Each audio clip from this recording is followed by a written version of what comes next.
Oke, berdoa selesai. Oke, untuk mempersingkat waktu perkuliahan kita di sore hari ini, saya serahkan langsung saja kepada penjama mata kuliah untuk mengambil alih perkuliahan kita hari ini agar teman-teman yang masih belum menyampaikan materi hasil diskusinya agar segera bisa langsung menyampaikan dan didiskusikan bersama teman-teman yang lain. Monggo saya persilahkan.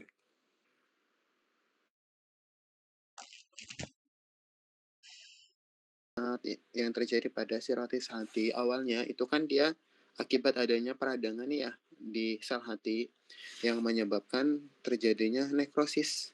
Nekrosis itu ada yang tahu apa? Nekrosis itu kematian jaringan gak sih? Ada yang tahu nekrosis itu apa?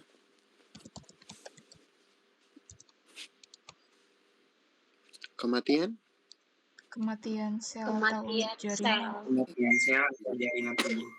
Oke, sehingga dia jika terjadinya namanya peradangan di sana itu dapat menyebabkan nekrosis ataupun kematian sel pada jaringan tubuhnya sehingga membuat yang namanya kolaps lobulus pada hati.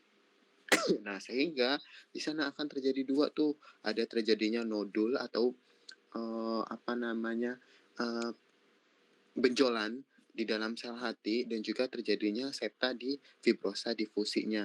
Nah, dia ketika terjadinya nodul di sana ataupun benjolan di bagian sel hati karena adanya kerusakan di sana, ada akibatnya peradangan. Nah, sehingga karena ada di dalam benjolan itu akan mengganggu tuh yang namanya aliran darah di dalam portalnya. Nah, sehingga itu yang akan mengakibatkan yang namanya makin meradang dan juga makin menyebabkan terjadinya nekrosis atau kerusakan pada selnya sehingga dia dapat menyebabkan yang namanya fibrinogenesisnya sehingga dia akan menimbulkan terjadinya aktivasi terhadap sel septa tersebut sehingga dia ketika terjadi menjadi aktif si septanya maka maka dia di daerah tersebut itu daerah portalnya itu dia akan menyebabkan terjadinya irreversibel ataupun terjadi kerusakan yang secara terus-menerus di bagian sel hati. Nah, nanti mulai dari terjadinya kerusakan di sana, nah nanti di sana akan menyebabkan keparahan pada fungsi hati. Nah, kerusakannya di sel hati itu kan bisa saja disebabkan oleh yang namanya virus. Virus apa saja yang dapat menyebabkan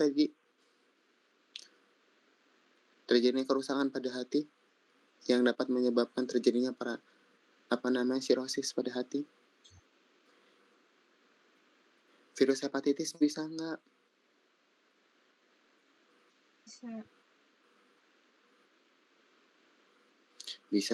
Kemudian karena faktor obesitas bisa, karena konsumsi minum-minuman yang beralkohol itu juga bisa, faktor obat-obatan itu juga bisa, kemudian karena penyakit-penyakit tertentu, autoimun, diabetes mellitus itu dapat memperparah terjadi kerusakan sel hati. Nah, gimana kalau si virus itu dapat menyebabkan terjadinya kerusakan pada hati? Ya, virusnya masuk nih ke dalam tubuh, virus hepatitisnya. Nah, masuk tuh virus hepatitis kemarin apa aja? Apa namanya? Hepatitis A, hepatitis B, C, D, E itu apa? HAV, HBV, iya nggak? HCV. Nah, sel tersebut itu akan masuk nih ke dalam hati. Nah, nanti dia si sel ini itu akan menyebabkan terjadinya nekrosis di sana atau kerusakan sel di sana sehingga terjadinya kerusakan menyebabkan terjadinya inflamasi sehingga menyebabkan terjadinya degradasi di sana dan juga membentuk yang namanya ECM atau extracellular matrix sehingga terjadinya fibrilosis hati yang nantinya akan terjadi yang namanya sirosis hati. Nah, kenapa? Selain tadi virus hepatitis, itu hepatitis A sampai E yang menyebabkan terjadinya itu, selain itu juga alkohol. Nah, alkohol ini juga kan dia di metabolismenya kan di hepar atau di bagian hati. Iya kan? Nah, di dalam alkohol itu kan ada kandungan apa saja etanol dan semacamnya itu yang akan menyebabkan reaktivitas yang terjadi di dalam sel hepar. Yang nantinya itu akan menyerap adanya asam lemak di dalam hati. Nah, ketika hal itu terus-menerus terjadi, itu yang akan menyebabkan terjadinya hepatositnya itu rusak di dalam molekul sehingga dia akan menjadi reaktif di dalam sel hati. Nah, ketika tersebut terjadi, maka akan terjadi kerusakan pada sel yang ada di dalam hati tersebut. Sehingga dia akan membentuk yang namanya tadi extracell matrix sehingga menjadi fibrosis hati awalnya sehingga lama-lama menjadi sirosis hati. Sampai sini ada yang mau ditanyakan? Sampai saya tadi dijelasin.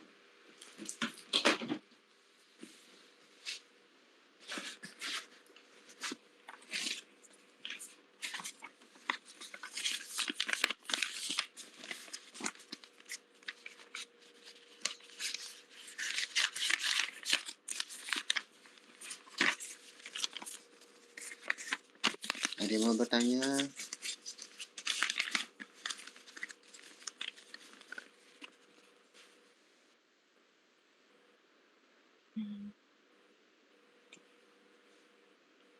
Ini kelompok yang terakhir ya? Iya, Bapak.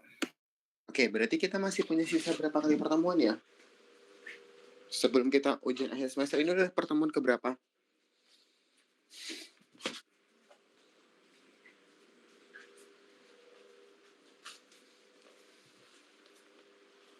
Ini sudah pertemuan keberapa ya? 12? Apa 13? Ini pertemuan sebentar Bapak.